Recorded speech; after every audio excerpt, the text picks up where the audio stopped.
Hola, ¿cómo les va? Soy Mariana Mendersky y vamos a hablar hoy de métodos diagnósticos en neurología. Muy bien. Bueno, los objetivos de esta clase es describir los test, que los conozcan, cuándo están indicados y qué limitaciones tienen. No todo sirve para todo.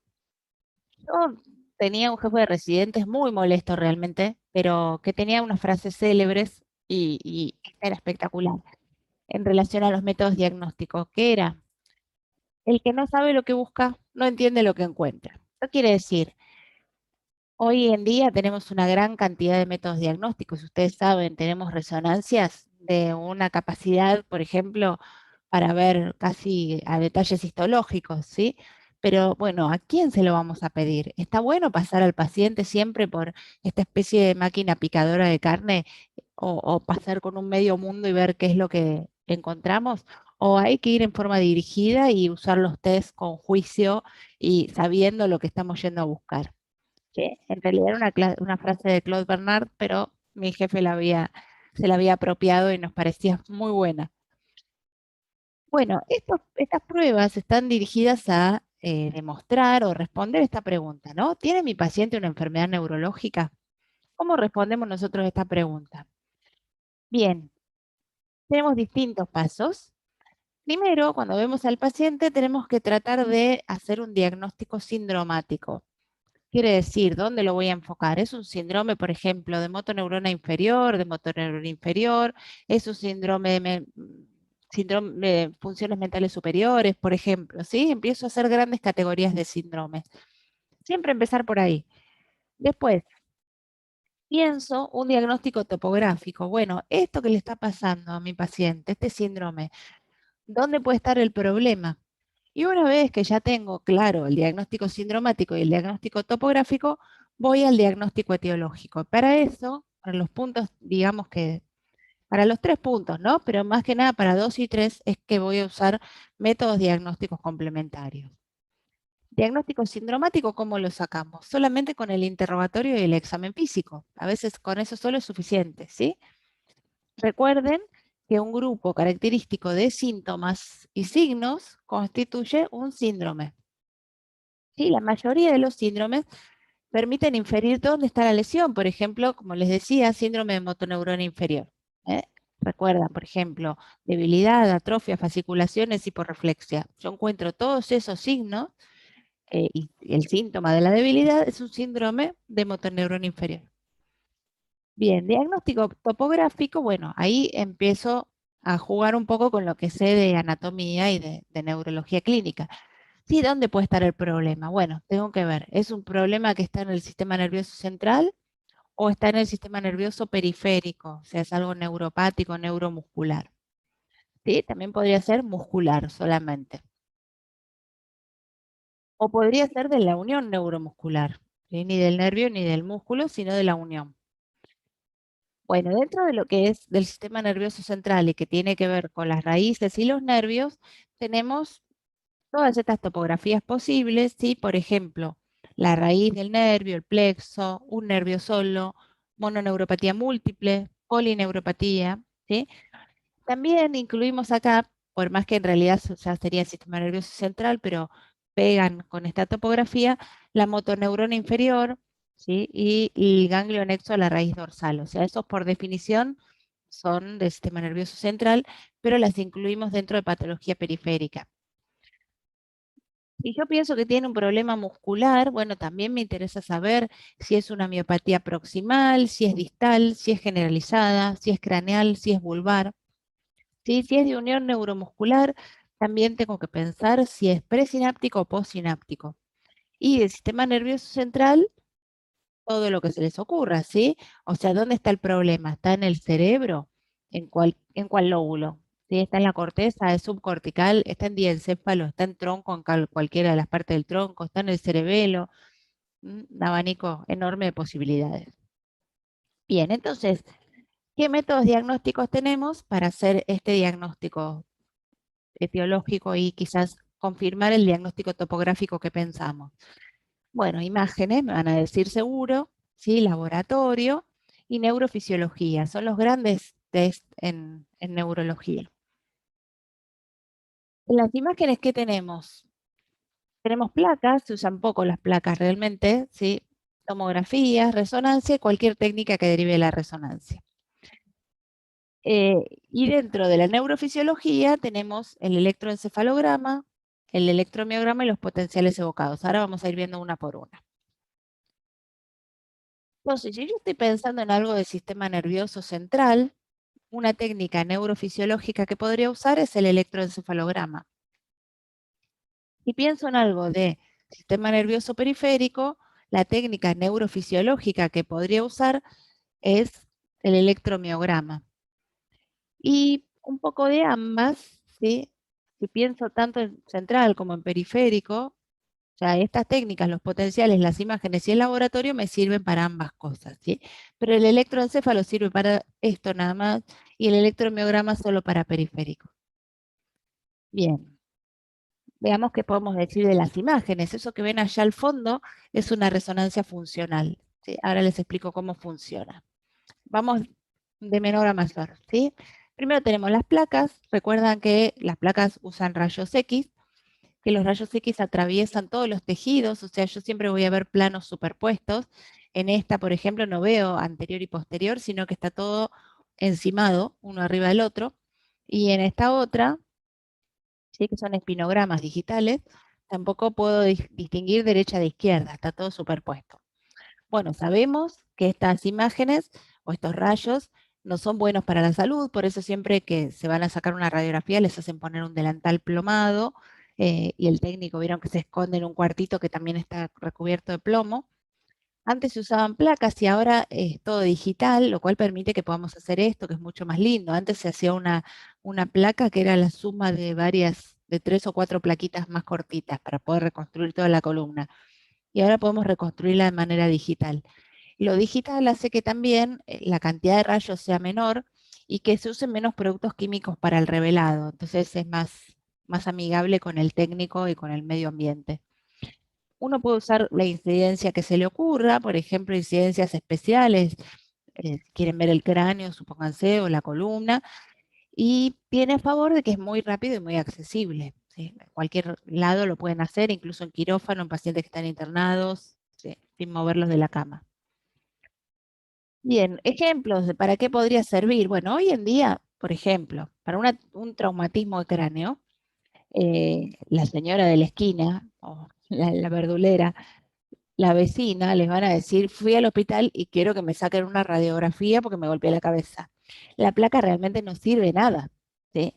Sí, es verdad, se van a ver la fractura, fíjense ahí ven un trazo de fractura craneal, sí, pero en realidad la sensibilidad es muy baja y ya no está indicada. Lo que se indica es observarlo al paciente durante las primeras 24 horas después del traumatismo de cráneo.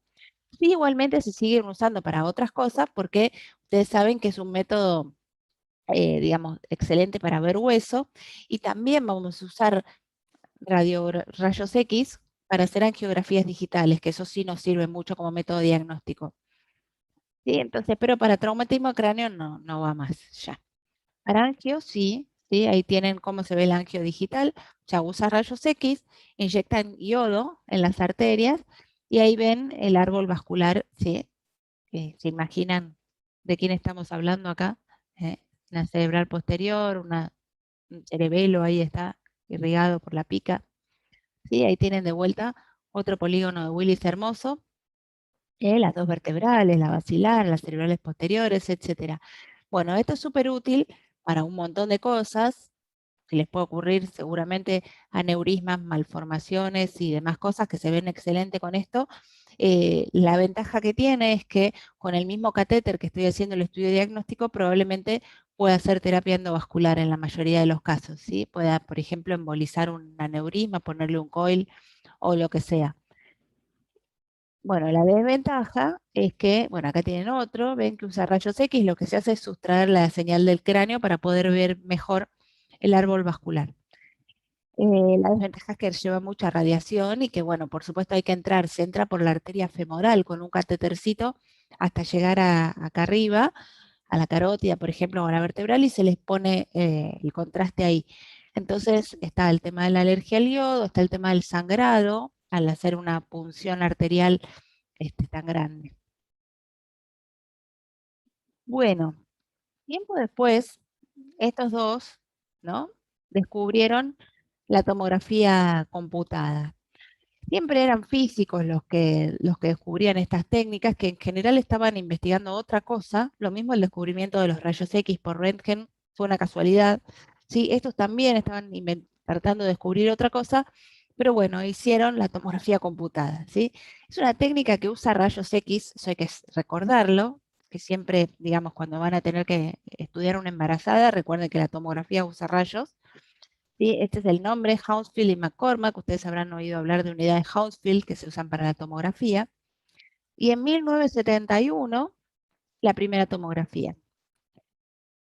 Antes era tomografía axial computada, ahora les voy a contar cómo, pero ahora se llama multislice, o sea, ahora es tomografía computada a secas. ¿Sí? ¿Qué es lo que hacía esto? ¿O qué es lo que hace, digamos? Hace muchas radiografías, en vez de hacer una sola, muchas en un aparato circular que van dando vueltas alrededor del sujeto. Entonces, las primeras tomografías lo que hacían era reconstruir la información que sacaban de todas esas imágenes en una computadora, por eso es la tomografía computada, para que nosotros lo veamos como una imagen 2D.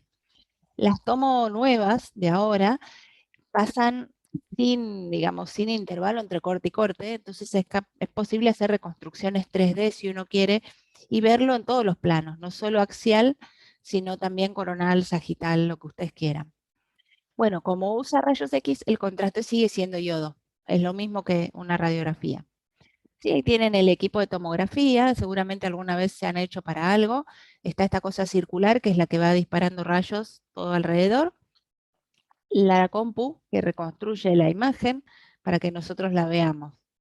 ¿Sí? Y ahí ven las diferencias entre las distintas modelos de tomografía. Entonces, la tomografía axial computada, la vieja, hace cortes cada 10 milímetros, ¿sí? Que la tomo convencional, y tenemos esta imagen que igual está espectacular, está buenísima para ver un montón de cosas. Y después tenemos cortes finitos, a más o menos 5 milímetros, que se llaman single slice. Igual ven que queda un espacio entre corte y corte, pero de todas maneras nos permite hacer reconstrucciones mayores y se ve con mucha mejor resolución todo. ¿Eh? Ven los huesos divinos, ven, por ejemplo, acá en este caso los músculos, súper bien. Y las que son multi-slice, si en vez de cortar rodajitas, es continua la, la adquisición de la imagen. No hay intervalo, no hay gap entre corte y corte. Eso permite hacer reconstrucciones 3D como esta, que son súper útiles, por ejemplo, para los cirujanos. ¿Sí? Bueno, y obtenemos estas imágenes, ¿sí? Esto sería una tomografía computada al día de hoy en cortes axiales. Recuerden que en todos los estudios de imágenes, por convención, lo que está a la izquierda de la pantalla es la derecha del paciente y esta es la izquierda, ¿sí? Es como si lo estuviéramos mirando desde los pies. Entonces, por eso también, como lo estamos viendo desde los pies, empieza por los cortes más inferiores. Ven que ahí se ve la base del cráneo y la médula y empieza a aparecer el bulbo y el cerebelo, ¿sí? Y a medida que vamos subiendo, aparece el resto del cerebro y demás. Bueno, vean cómo se ve en la tomo, que siempre el hueso se ve hiperdenso, el parénquima se ve isodenso, ¿no? Gris, tono gris, y el líquido cefalorraquídeo y el aire se ven hipodensos. Acá, por ejemplo, le pusieron contraste y esto que estoy viendo hiper es la cerebral media. El contraste, cuando tiene contraste iodado, lo van a ver brillando. Muy bien. Más ejemplos, entonces les muestro de reconstrucciones 3D que pueden hacer. Incluso pueden hacer angiografía también, angio-TC, ¿sí? Y reconstruirlo 3D, por ejemplo, para ver, supónganse en este caso, cómo está entrando la vertebral al cráneo. ¿Sí? O hacen también cortes coronales, el corte que necesiten hacer. Bueno, hay algunas técnicas especiales de tomografía que se pueden usar, ¿sí? Está esta técnica que se llama SPECT, ¿sí? Que es para básicamente ver perfusión, y otra técnica que mide el metabolismo de determinadas moléculas, que es el PET. ¿Sí? Todas estas usan tomografía, pero además de los rayos de la tomografía, usan alguna sustancia radioactiva marcada. ¿Sí? Entonces, por ejemplo acá, ¿no? Para diagnóstico de Parkinson, ahí tienen, aquí me corro a mí, la diferencia entre un sujeto normal Y un sujeto con Parkinson, acá le ponen levodopa marcada con un trazador y ahí ven a dónde va. ¿Sí? Lo mismo acá en cuanto a la perfusión cerebral. Entonces los lóbulos que están funcionando menos se van a ver más apagaditos, perfunden menos. Estas no son técnicas que se usen de rutina, sino que uno lo pide en casos muy puntuales, cuando tiene mucha duda diagnóstica realmente. Bien, terminamos con todo lo derivado del átomo y pasamos a un capítulo nuevo que es la resonancia magnética. ¿Sí? Hartos de los rayos, estos son dos físicos, Felix Bloch y Edward Purcell de Harvard y de Stanford respectivamente, inventaron una técnica nueva que se basa en otro principio físico. ¿Sí? No usa radiación y lo que usa sí es un campo magnético muy potente. Lo que hace la resonancia magnética, así a lo bestia les explico, pero es la manera más fácil de entenderlo. Recuerdan que todos nuestros átomos tienen protones y electrones dando vueltas, ¿sí? Bueno, y que estaban esos protones, que se llaman H+, ¿sí? Los de hidrógeno, que tenemos un montón de esos en todo el cuerpo. Si uno le aplica un pulso de radiofrecuencia a un cuerpo cualquiera, lo que va a pasar es que en vez de estar dando vueltas, se van a alinear un ratito todos esos protones. Aunque parezca mentira, esto no nos hace mal, ¿no? Porque uno diría, ay, yo no me meto ahí ni loca que me alineen nada. Pero no, uno no siente nada de eso. Entonces, alinean los protones y luego los sueltan. Depende de qué estructura o qué tejido sea, va a tardar más o menos o va a tener determinado comportamiento cuando vuelve a su lugar. Y eso genera una especie de eco, ¿sí? Y eso es lo que escucha, entre comillas, digamos, escucha el resonador. Si alguna vez hicieron una resonancia, recordarán ruidos muy fuertes y después silencio, ¿sí? O sea, ruido, el pulso de radiofrecuencia y después silencio. Para hacer eso, necesitamos ese campo magnético muy potente. Imagínense que el campo magnético de la Tierra, o sea, la gravedad, lo que impide que salgamos flotando, ¿sí? Se mide en unidades Tesla, y fíjense, de 0,4 ceros y un 5. ¿Sí? Tenemos resonadores de hasta 11 Tesla. ¿Sí? En general en la clínica usamos de 0,5, 1,5 hasta 3 Tesla. O sea, es un montón de veces más el campo magnético de la Tierra. Por eso, bueno, está el dibujito acá que no es tan gracioso, o sea, es gracioso el dibujito, pero es verdad lo que pasa, ¿sí? Si uno entra con algo metálico al resonador, se queda ahí incrustado. No sé si recuerdan hace unos años una noticia de una silla de ruedas que quedó pegada a un resonador y lo destruyó. Se olvidaron de sacarla y prendieron la máquina y bueno, salió volando. Lo mismo tarjetas de crédito, celular, todo eso muere adentro del resonador.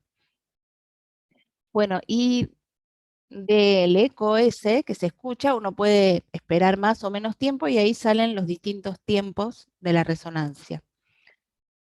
Bueno, con mucho orgullo les cuento que la UBA tiene un resonador, ¿sí? Esta es la unidad de resonancia 3 Tesla de la UBA, lo compraron para que nosotros podamos jugar realmente, ¿no? El resonador funciona 12 horas para tareas asistenciales y las otras 12 para hacer investigación. Ahora en la emergencia COVID está enteramente destinado a lo asistencial, pero bueno, ya volveremos. Y bueno, miren qué lindo que es un Siemens de 3 Tesla. También acá vamos mirando todo en la computadora, ¿no? Primero vamos eligiendo los cortes, cómo los queremos hacer. Acá puedo angular los cortes como yo quiera, ¿sí? Y lo vamos reconstruyendo en la pantalla. Eso se puede hacer sin necesidad de poner nada, ¿sí? Sin de ninguna radiación nociva. Puedo hacer, por ejemplo, angiografías. ¿Se acuerdan la angiografía digital que les conté, que le ponían yodo, que el catéter, qué sé yo? Bueno, acá podemos hacer angiografía por resonancia magnética, ¿sí? Que sale perfecto. Podemos hacer espinogramas también o resonancias así completas, divinas. Fíjense qué lindo, que si bien el hueso no se ve tan lindo como en la tomografía, es una cuestión de costumbre quizás, las partes más blandas, los parénquimas, se ven perfectos, ¿sí? Con mucho nivel de definición. Y fíjense acá, cerebro, como ven, perfecto, ¿no? Sustancia gris, sustancia blanca. Este es el mío, por ejemplo, en el resonador de la uva. Bueno, ustedes me dirán cuántos Tesla tengo que hacer, ¿no? Y fíjense la diferencia. Estos son los vasitos, ¿eh? De un sujeto normal a 3 Tesla. Esto es el mismo sujeto a 7 Tesla. Y como les decía, hay también resonancias a 11 Tesla. La verdad es que es alucinante para investigación. En la clínica, mucho más de 3 Tesla no usamos, ¿sí? Con 1,5, 3 estamos re bien. ¿Por qué? Porque también meterte en el resonador de 7 Tesla, todo esto que les contaba de los ruidos y la cosa de los protones que se alinean, bla, bla, bla, bla, bla, genera algunos efectos adversos, ¿sí? Todos los líquidos de la endolinfa, ¿se acuerdan? Del laberinto, quedan absolutamente enloquecidos, salen con mucho vértigo y cosas así. Así que lo estamos tomando con pinzas eso. Pero está buenísimo para hacer investigaciones, genial. Entonces, para la práctica suelen ser suficientes 1,5. Si tienen alguna duda, le ponen 3 Tesla. Bueno, y el resonador tiene una terminología específica. Veníamos hablando de densidad, ¿sí? O de radio opaco. ¿Sí? Acá hablamos de intensidad. Y acá ven los distintos tiempos de la resonancia. Esto no es más ni menos que cuánto tiempo queda escuchando el aparato, el eco de esos protones que vuelven a su lugar. Entonces, fíjense, hay una secuencia que se llama T1, que es la más anatómica, en la cual, fíjense, la sustancia gris se ve gris, la sustancia blanca se ve más clarita, ¿sí? Como si fuera blanco, y el líquido se ve transparente, las partes del líquido cefalorraquídeo transparente. T1. Después tenemos esta otra secuencia que se llama T2, ¿sí? Que es un poco más larga, o sea, esperé más tiempo para el T2. En este T2, la característica es que todo lo que tenga líquido lo vamos a ver brillante. Y acá la corteza se ve un poco más hiperintensa y la sustancia blanca se ve más hipointensa.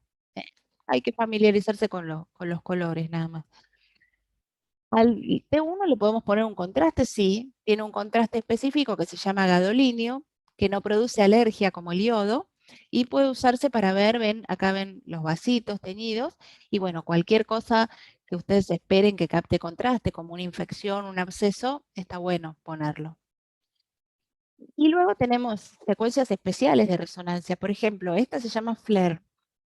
Es un T2, si miran más o menos la corteza se parece a esta, la sustancia blanca también, pero lo que se hizo acá es pedirle a la máquina que me saque todo lo que es líquido cefalorraquídeo normal. ¿Qué ventaja tiene esta? Que si yo tuviera una lesión, ¿sí? Las lesiones van a estar llenas de líquido, pero líquido inflamatorio. Si la tengo cerca del ventrículo, a lo mejor no la veo. Acá, de esta manera, yo la vería más brillante, ¿sí? Mucho más, que capta mucho más la atención. Y después tenemos esto, que también es otra variante de un T2, ¿sí? De vuelta miren la corteza y la sustancia blanca, pero ven que se ve medio borroso, ¿sí? Esta secuencia lo que hace es estudiar el movimiento de agua entre los axones. Entonces ve si todos van para un lado, si todos van para el otro, si en algún lado está restringida la difusión de agua, y eso es muy bueno para ver, por ejemplo, se ve en agudo o para estudiar justamente digamos, la sustancia blanca, ¿no? Se hacen tractografías por difusión. Entonces, bueno, en la resonancia, cuando algo está brillando como líquido, se le dice hiperintenso. Si está en el medio, es isointenso. Y si es negro, negro, así, es hipointenso. Hay otro término que es el de vacío de señal.